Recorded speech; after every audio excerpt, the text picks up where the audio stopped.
তৃণমূল তো হেরে ফিনিশ, আর তার বিরুদ্ধে আর কি থাকবে? 6 মাস অপেক্ষা করুন না। তৃণমূল বলে কি বস্তু এটা আর থাকবে না। মানুষের দয়ায়, মানে কোনো নেতার দয়া বা কোনো নেতার ছবি ছাড়াই যে জিতা যায়।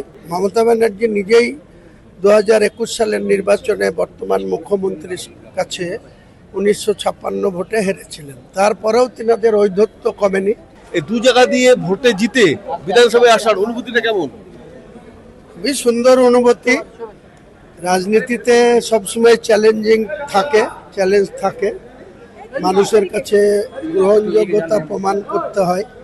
তো নির্বাচনে লড়ে অনেকবার হেরেছি, অনেকবার জিতেছি, কিন্তু এবারে নিজের একটা পার্টি তৈরি করে সেই পার্টির লোগোতে হুইসেল চিহ্ন বা বাঁশি চিহ্ন নিয়ে নির্বাচিত হওয়া কারো মানুষের দয়ায়, মানে কোনো নেতার দয়া বা কোনো নেতার ছবি ছাড়াই যে জিতা যায়।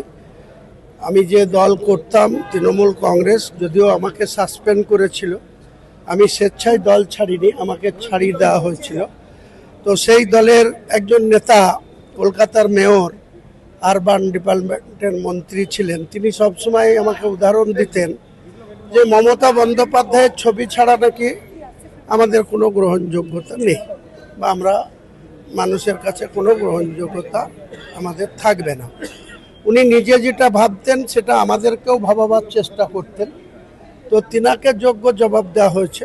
মমতা ব্যানার্জি নিজেই 2021 সালের নির্বাচনে বর্তমান মুখ্যমন্ত্রীর কাছে 1956 ভোটে হেরেছিলেন। তারপরেও তিনাদের ঔদ্ধত্য কমেনি। তিনাদের মুখে মা মাটি মানুষের নেত্রী বলতেন, আর কোনো মানুষের সঙ্গেই সম্পর্ক রাখতেন না। তার ক্যাবিনেটের সদস্যদের সঙ্গে 5 মিনিট কথা বলতেন না।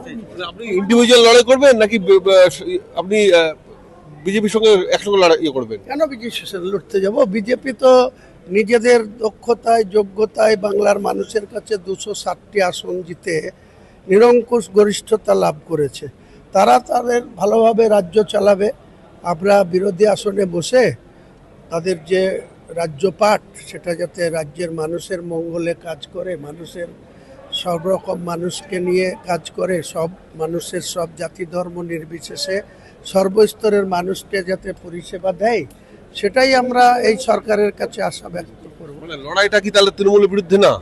এখন তৃণমূল তো হেরে ফিনিশ, আর তার বিরুদ্ধে আর কি থাকবে? 6 মাস অপেক্ষা করুন না। তৃণমূল বলে কি বস্তু এটা আর থাকবে না পশ্চিমবাংলায়।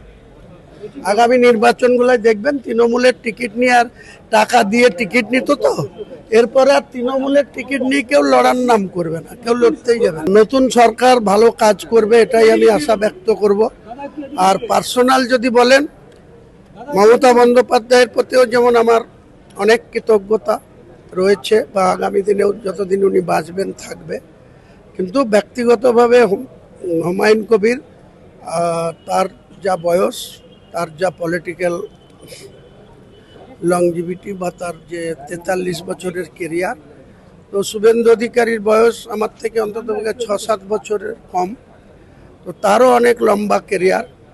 ব্যক্তিগত শুভেন্দু অধিকারীর সঙ্গে বর্তমান মুখ্যমন্ত্রীর সঙ্গে আমার সুসম্পর্ক রয়েছে।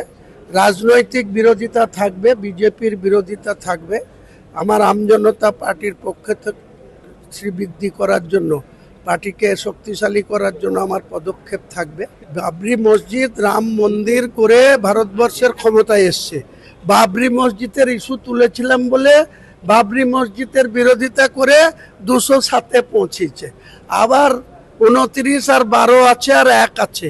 লোকসভার টাইমে এই বাবরি মসজিদ তৃণমূলকে ফিনিশ করবে, বিজেপিকে কতটা মাইলেজ দিবে, আর বাবরি মসজিদ প্রতিষ্ঠা করে আমি কতটা মাইলেজ পাবো, অপেক্ষা করুন না। বিধানসভায় কি ইন্ডিভিজুয়াল লড়াই করবেন, একা লড়াই করবেন? হ্যাঁ, লোকসভায় একাই লড়াই করব।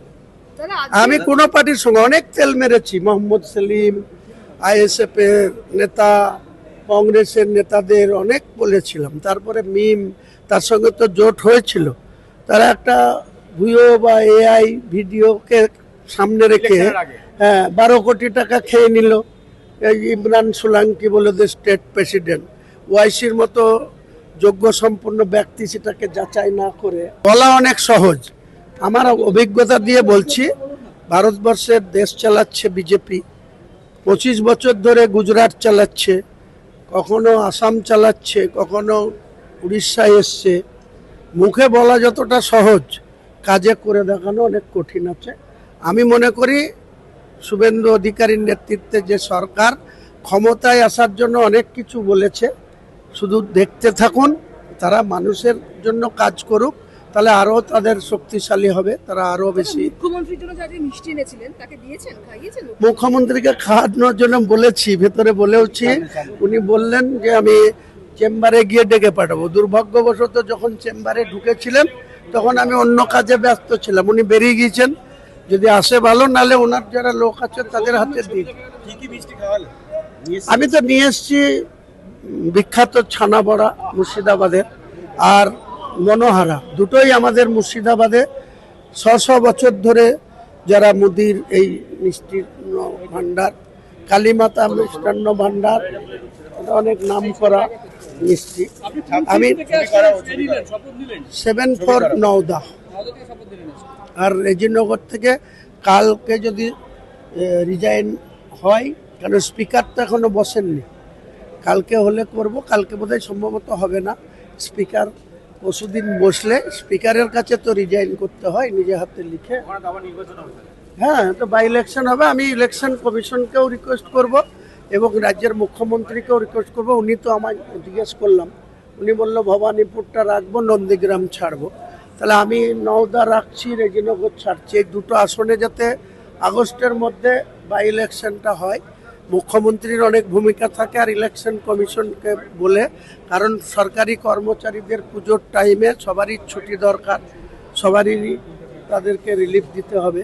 কাজেই আগস্ট মাসের মধ্যেই যাতে দুটো সিটে বাই ইলেকশন হয়ে যায়।